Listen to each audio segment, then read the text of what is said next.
Здравствуйте, это новости Татарстана. В студии Лина Изнатуллина. И вот о чем сегодня в выпуске. Взлом века. 6 октября 2021 года был задержан Шакиров. В тот же день ему предъявлено обвинение в совершении преступления предусмотренного пунктом Б, часть 4 статьи 158. Сегодня Вахитовский районный суд Казани избрал меру пресечения обвиняемым в налете на отдел Следственного комитета и краже почти 15 миллионов рублей. Какое решение вынесла Фемида, расскажет Рамиль Галиулян. Привиться, чтобы обезопасить себя и своих близких. Я уже болела коронавирусом, и поэтому не хочу заново все это переживать. Хочу привиться. Как в Казани прививаются от коронавируса и гриппа, увидела Юлия Гоголева. Ежегодное событие, масштабная подготовка.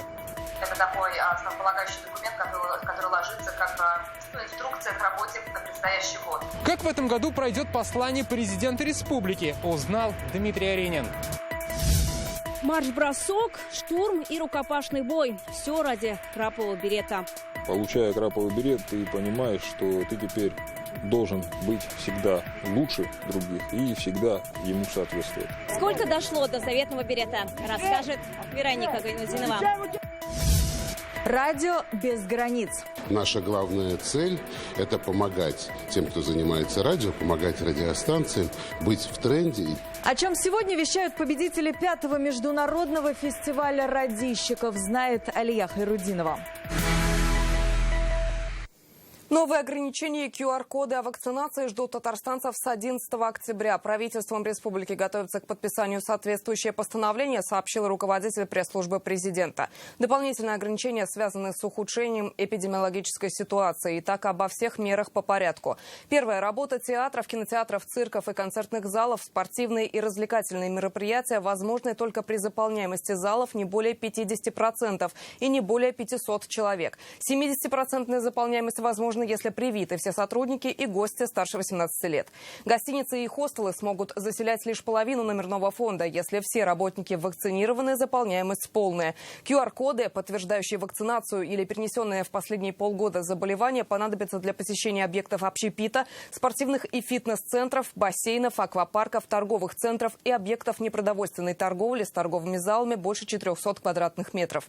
И самая важная часть ограничений для татарстанцев старше 65 лет, которые не привились и не болели коронавирусом в последние полгода. Для них вводится режим обязательной изоляции. Выходить из дома они могут лишь для обращения за неотложной медпомощью, похода в ближайший магазин, выноса мусора, выгула животных и посещения пункта вакцинации. Работодатели должны привести таких сотрудников на удаленку. Сегодня в России от коронавируса скончались 924 человека. В республике 7 смертей. Мужчинам было 80, 75 и 68 лет. Женщинам 81, 77, 72 и 50 лет. Количество заболевших в Татарстане резко увеличилось. 80 человек за сутки. Рост заболевших идет вторую неделю. 29 человек госпитализированы. Сегодня в сводке оперативного штаба внушительный список заболевших по районам. Это практически вся республика. Здесь и большие города, и сельские поселения. Больше всего случаев по-прежнему в Казани 28, в Челнах 15, в Нижнекамске 5.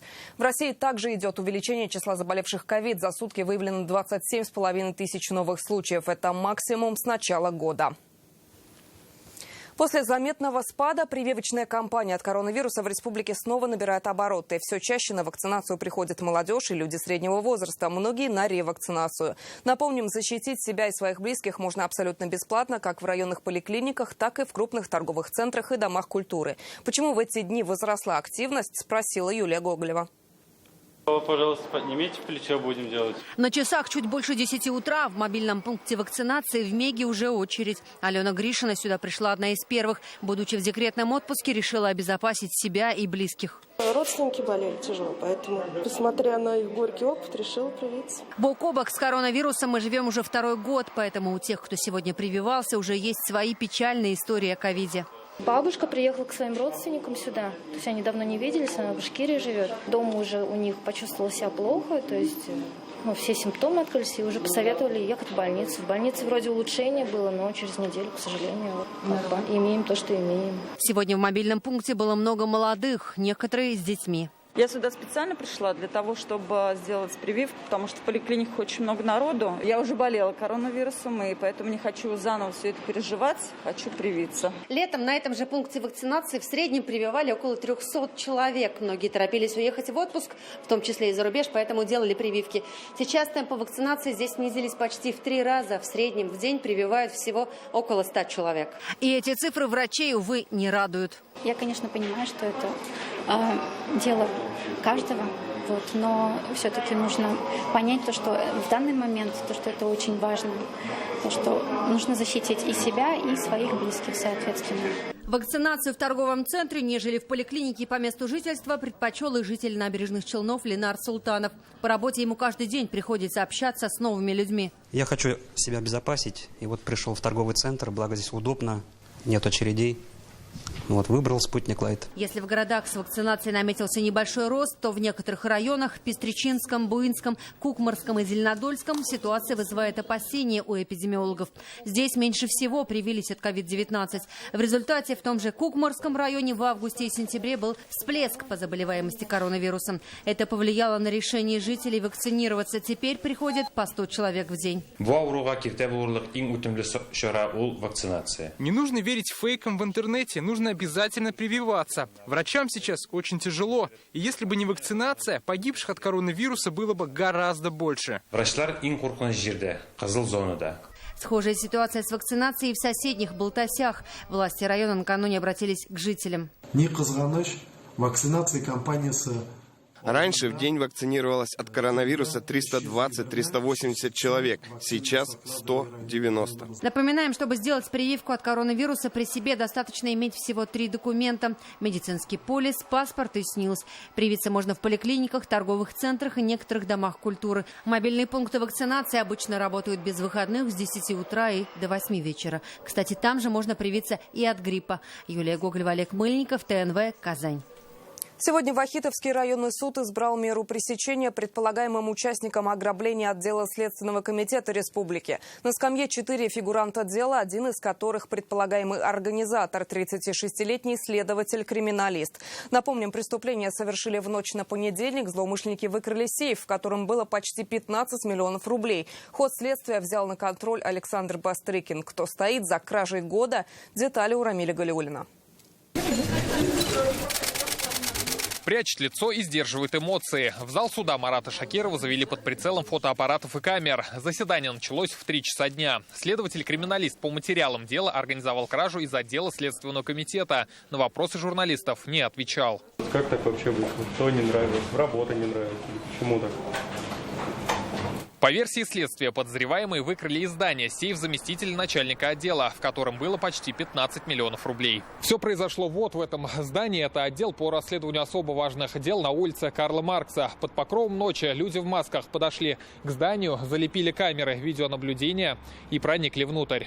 Сейф с деньгами по оперативным данным спустили через окно и загрузили в машину. Пропажу обнаружили только в понедельник утром. По данному факту возбуждено уголовное дело по статье «Кража». Следствие запросило заключить Шакирову под стражу до 4 декабря. В ходе расследования собраны достаточно доказательства, свидетельствующие о том, что, находясь на свободе, Шакиров может воздействовать на свидетелей. В связи с этим ходатайствую перед Вахитовским районным судом по доказанию об избрании в отношении Шакирова меры пресечения в виде исключения под стражу сроком на 1 месяц 29 суток. Адвокат с этим не согласился и попросил для подзащитного домашний арест. Он свою вину полностью признал, содеянным раскаялся. Считаю, что доказательство того, что мой подзащитный намерен скрываться от следствия суда, заниматься преступной деятельностью либо иным путем, воспрепятствовать производству уголовного дела, суду предоставлено не было. В итоге судья согласился с доводами следствия и отправил Марата Шакирова в СИЗО до 4 декабря. Та же участь постигла и 3 других подозреваемых. Это ранее несудимые Данила Еленсон, Руслан Нургалиев и Никита Карабаев. Старшему из них нет и 22 лет. Дело каждого участника суд рассматривал отдельно. Все они дали признательные показания. По словам адвоката Еленсона, ее подзащитный не знал, кого грабят. О наличии 15 миллионов рублей в сейфе в Следственном комитете, ни о том, что совершается хищение именно Следственного комитета, он не знал. Еще один фигурант пока в розыске. По материалам дела похищены миллионы он прихватил с собой. Рамиль Галиуллин, Вадим Ларионов, ТНВ, Казань. Меньше суток остается до главного политического события в республике – ежегодного послания президента Татарстана. Завтра Рустам Минниханов обозначит ключевые направления развития республики на ближайший год. Традиционно послание – это и подведение итогов, и своего рода дорожная карта для работы всех уровней власти. Что нового в этом году будет в формате послания и чего татарстанцы ждут от выступления президента, узнал Дмитрий Аренин. Ежегодное послание президента республики традиционно пройдет в Большом концертном зале имени Сайдашева. Сегодня здесь завершаются последние приготовления. Будут соблюдены все антиковидные меры безопасности. На входе у всех участников измерят температуру, и внутри все будут находиться в масках. На послании будут руководители всех уровней власти со всех районов Татарстана. Как и в прошлом году, в зале будут и люди, внесшие весомый вклад в развитие республики. Как нам сообщила Лилия Галимова, работу над содержанием выступления Рустам Минниханов начал задолго до послания. С документом работает постоянно, даже по командировкам, берет с собой всегда, то есть дополнение, правки. Это такой основополагающий документ, который ложится как инструкция к работе на предстоящий год. Как правило, президент озвучивает основные поручения, которые необходимо выполнить правительству, Государственному совету, главам муниципальных образований. Татарстанцы ждут, что президент в своем выступлении даст ответы и ориентиры развития республики по самым волнующим темам. Интересует, как будет развиваться и дальше, какой будет становиться наша жизнь в реалиях новой этой инфекции и как коснется нас вот эта новая волна, которая пошла. Вопрос безопасности детей. Мы с вами находимся в месте, где, например, очень много школ и детских садов. И я надеюсь, что эта проблема, она будет решаться и на уровне России, и на уровне Татарстана. Наверное, развитие нашего культурного наследства, чтобы развивалось, чтобы молодежь знала свою культуру. Благоустройство дворов, в частности. Вот это вот большой, по-моему, вопрос. Но много вопросов хозяйственного характера. Телеканалу ТНВ в очередной раз доверено вести прямую трансляцию послания президента. В БКЗ будет работать передвижная телестудия с 7 камерами высокой четкости. Подготовка идет всю эту неделю. Мультикамерная съемка нужна для того, чтобы отобразить наиболее полное это событие. То есть получается эффект присутствия телезрителя на данном мероприятии. На сцене будут установлены большие экраны, на которых будет транслироваться определенный видеоряд, дополняющий послание президента. Послание президента республики в прямом эфире ТНВ начнется в 10 утра. Повтор трансляции наш телеканал покажет в 10 вечера. Дмитрий Аренин, Игорь Романов, ТНВ, Казань. Сегодня день рождения отмечает Владимир Путин. Президенту страны исполнилось 69. Как сообщил его пресс-секретарь Дмитрий Песков, несмотря на праздник, у Владимира Путина сегодня обычный рабочий график. Но вечером он отметит день рождения с родными и близкими. В своем инстаграм главу государства на 2 языках поздравил Рустам Минниханов. «Желаю вам крепкого здоровья и долгих лет жизни. Пусть наша Родина и впредь будет процветать. Жизнь страны будет благополучной», написал президент Татарстана. Рустам Минниханов сегодня с рабочим визитом в Санкт-Петербурге. Президент участвует в Международном газовом форуме. Это ведущая площадка для обсуждения актуальных вопросов отрасли. Решения, принятые лидерами индустрии по итогам дискуссий, напрямую влияют на формирование глобального газового рынка. Татарстан здесь представил свои новинки. Салям алейкум. Самый любимый глава. Спасибо. Атмосфера на форуме дружественная, при этом деловая. Президент Рустам Минниханов и председатель Совета директоров «Газпром» Виктор Зубков сразу после приветствия знакомятся с экспозицией техники производства Татарстана. Наш литерный образец, 38-я машина, выпущено уже 16 машин. На крупнейшем международном форуме Татарстан представляют 16 предприятий. Это «Газпром», «Трансгаз Казань», КАМАЗ, «Раритек», МПО и другие. Рустам Минниханов лично знакомит Виктора Зубкова с первым экскаватором в России, работающим на сжиженном природном газе. Его производят в Татарстане. Такой экскаватор может работать даже в условиях Крайнего Севера. Вот 2 завода мы запускаем СПГ и будем принимать программу «Переход на СПГ». На селе баллона не выгодно. Почему нам надо срочно начинать? Потому что на селе уже огромное количество. Большое количество. Все село ездит на топливе, которое, это мы даем. Татарстан входит в топ-5 регионов по уровню развития рынка газомоторного топлива. Если еще 10 лет назад в республике было около 500 единиц техники, работающих на газе, то сегодня их больше 10 000. тысяч. Сейчас ведется строительство 2 заводов СПГ. К 2025 году планируется ввести в эксплуатацию 18 газозаправочных станций. На пленарном заседании форума Рустам Минниханов подчеркнул, перспективным направлением для развития газомоторного рынка станет внедрение цифровых решений. Большие. Машины обычно. В республике планируют увеличить количество техники, работающей на сжиженном природном газе, и, как следствие, снизить выбросы загрязняющих веществ автотранспортом на 5%. На форуме «Газпрому» передали ключи и документы на судно «Чайка СПГ». Передача в эксплуатацию инновационного судна «Чайка СПГ» произведена. Вероника Гайнудинова, Давид Абдуллин, ТНВ, Санкт-Петербург. Народный контроль, проблемы уличного освещения, лекарства от ковида и опасные качели. Обзор самых актуальных жалоб татарстанцев читайте в интернет-газете «Реальное время». Марш-бросок, стрельба, штурм зданий и рукопашный бой – все это без перерывов. В Лаишевском районе сегодня прошли испытания на право ношения крапового берета. Для бойцов войск Росгвардии это символ уважения и гордости. Татарстан принимает этот экзамен в 3-й раз. Пройти испытания приехали 30 лучших спецназовцев со всего Приволжского округа. Сколько из них дошли до заветной цели, расскажет Вероника Гайнудинова.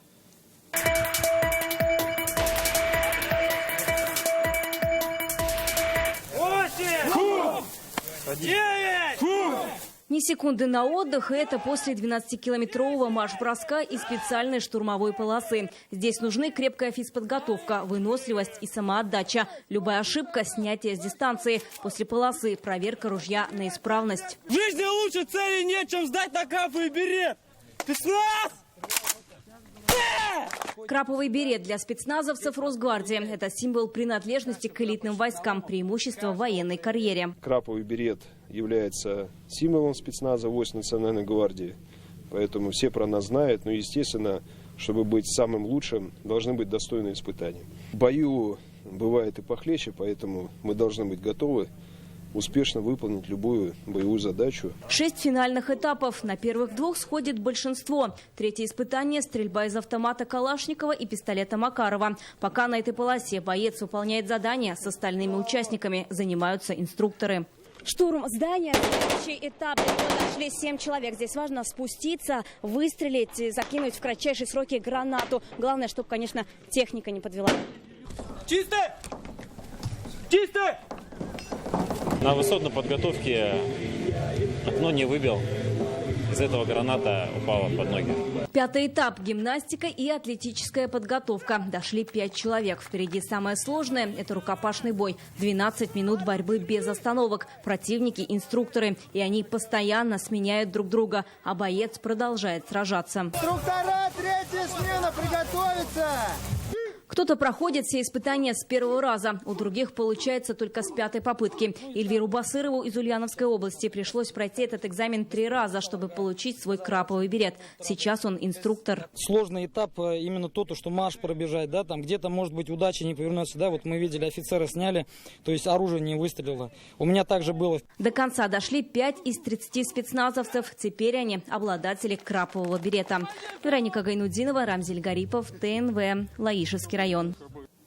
Синоптики сегодня предупредили, этой ночью и завтра в первой половине дня на территории республики ожидается сильный туман. Видимость может ухудшиться до 500 метров. Рекомендуется соблюдать все правила безопасной езды в тумане, снизить скорость, включить габаритные огни, ближний свет и противотуманные фары. Также максимально воздержаться от маневрирования. До конца недели в Татарстане сохранится ясная погода. Золотая осень в самом разгаре. Днем тепло до 14 градусов, ночью местами до -6.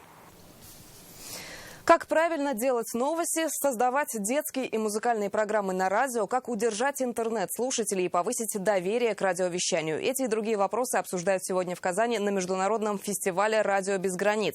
Здесь же определили победителей в 5 номинациях. География участников – Россия, Беларусь, Германия, Англия. Правда, из-за ковид-ограничений многие следят за фестивалем онлайн. О чем сегодня модно вещать и как сохранить высоту частоты, узнала Алия Хрудинова. Кто предупрежден, тот вооружен. Так, немного с юмором приветствует участников фестиваля «Радио без границ». Специфика ведь этого фестиваля в том, что он ориентирован не только на российского слушателя, а на русскоязычную аудиторию практически всего мира. Это еще 25, по разным оценкам, 40 миллионов человек, которые говорят по-русски и готовы слушать разные русские материалы. На 40 миллионов зарубежных русских слушателей сегодня полноценно работают две радиостанции. Это «Матрешка» в Лондоне и «Русский Берлин», Германия. Сегодня перед радиостанциями стоит главная задача – делать интересный контент. Примером стали радиопрограммы победителей фестиваля.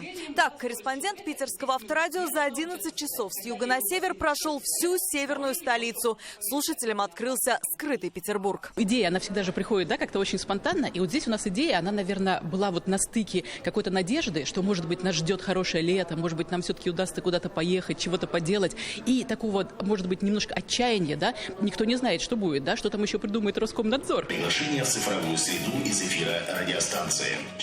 Сразу два победителя из Ростова-на-Дону. На местном «Маяке» выходила программа «Области знаний». Ветераны, историки рассказывали о подвигах медсестер в годы Великой Отечественной. А на волнах местного авторадио создали программу «Не тихий Дон Лайв» – площадку для выступлений музыкантов. Фишка ростовская – это ознакомление аудитории с донскими музыкантами. В том числе и с казачьими песнями, в том числе и с большой, огромной джазовой культурой и с самобытными авторами-исполнителями. Казанские победители «Эхо Москвы» говорят, что и дальше будут создавать качественные новости. Тем более, что впереди важное событие для всей страны – перепись. Той информации, которая у нас звучит, ей доверяют, это абсолютно точно. Это мы будем и во время переписи. У нас сейчас идет программа, которая дает какую-то информацию о том, что это будет. Двухдневный фестиваль – это мастер-классы, знакомство с радиостудиями, обсуждение интернет-вещания, чтобы быть на одной волне. Наша задача – побольше познакомить с нашей республикой, с ее столицей. Надеюсь, у вас будет достаточно времени, за плотным графиком останется ознакомиться с городом, посмотреть. Но со своей стороны хотел пожелать, чтобы у вас были комфортные условия, и работа была продуктивной, во благо, и чтобы вынесли для себя много полезного. Алия Хайрудинова, Марат Зайдуллин, ТНВ, Казань. В Казани сегодня наградили победителей и призеров республиканских соревнований по картингу сезона 2021. Награды в 16 классах ребятам лично вручили главный автоинспектор республики Ленар Габдурахманов и директор учреждения безопасности дорожного движения Ревкат Миниханов. Среди победителей не только мальчики, но и девочки. Некоторым спортсменам всего 10 лет. Картинг в Татарстане с каждым годом становится все более популярным. Сегодня в республике работает 50 картинг-клубов. В них занимаются около 2000 человек. На будущий год в Богатых Собах пройдет чемпионат России по картингу. Как ожидается, участие в нем примут 200 спортсменов со всей страны.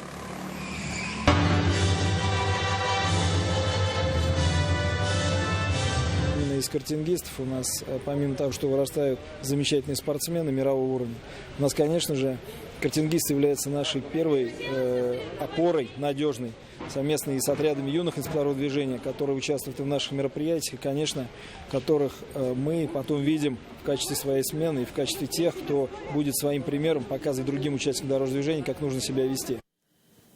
В Казани завершился автопробег «Наши парни». Всю эту неделю знаменитые футболисты России проводили занятия для татарстанских школьников. На одном газоне со звездами оказались воспитанники спортшколы и атлеты спецолимпиады в Казани для людей с особенностями интеллектуального развития. Сегодня прошли уроки футбола на центральном стадионе для казанских школьников. Партнером акции стала компания «Таиф».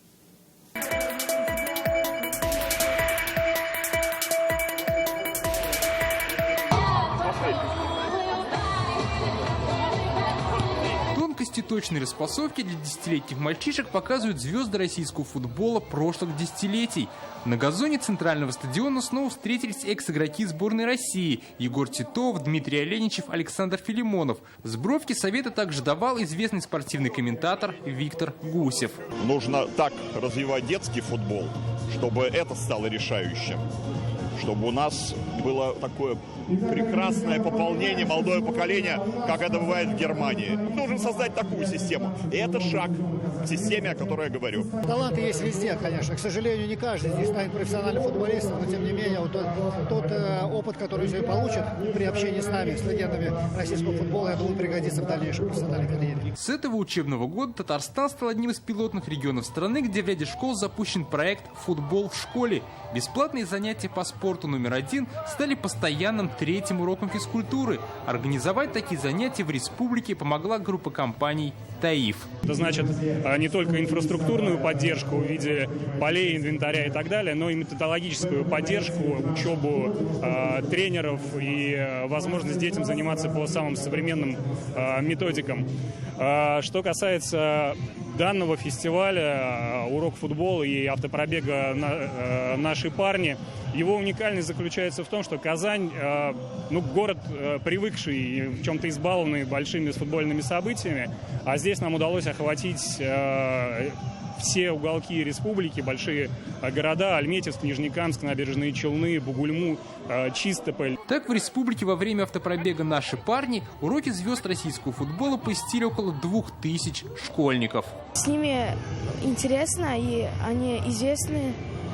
Хочу у них попросить советы, как стоять на воротах. Я прям летел с радостью.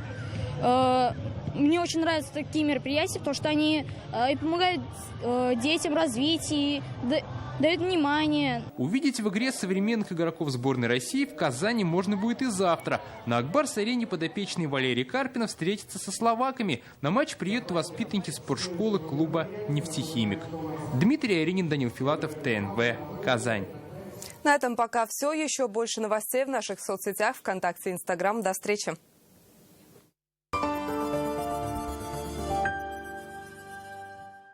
Осенние каникулы могут быть яркими. Оздоровительные лагеря компании «Татнефть» приглашают на осеннюю смену. Солнечный, Чайка и Юбилейный ждут ребят от 7 до 15 лет. Профильная программа, креативные мастер-классы, пятиразовое питание и отличные условия. 8 917 920 15 95.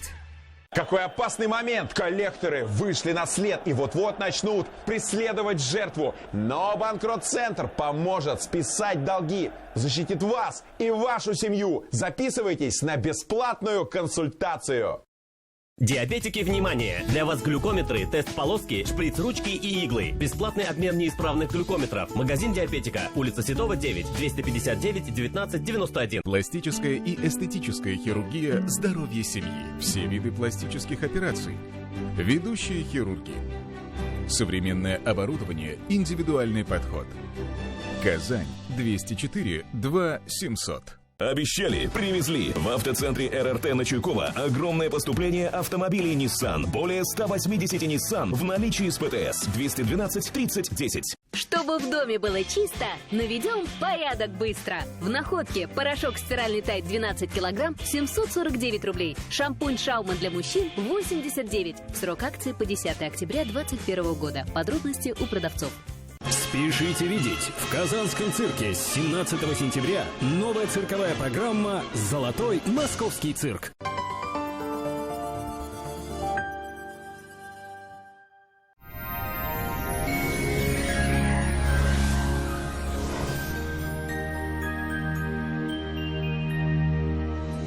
Здравствуйте! В студии София Егорова. Мягкий, теплый и безветренный октябрь балует нас комфортной погодой. А все благодаря солнечному антициклону. По данным сервиса Яндекс.Погода, Бугульмея, Баблаха и Азнакаева, ясная погода сохранится, осадки не ожидаются. Днем плюс 10-11 градусов. Безоблачно в Набережных Челнах, Нижнекамске и Елабуге. Тепло днем до плюс 12. Без осадков и тепло в Агрызе, Менделеевске, Актаныше. Плюс 11 градусов днем. В Арске, Кукмаре и Балтаси минимальная вероятность дождей. Температура довольно высокая для этих дней осени, плюс 11. В Болгаре, Дрожжином и Буинске без осадков ясно и тепло. 11-12 градусов выше 0.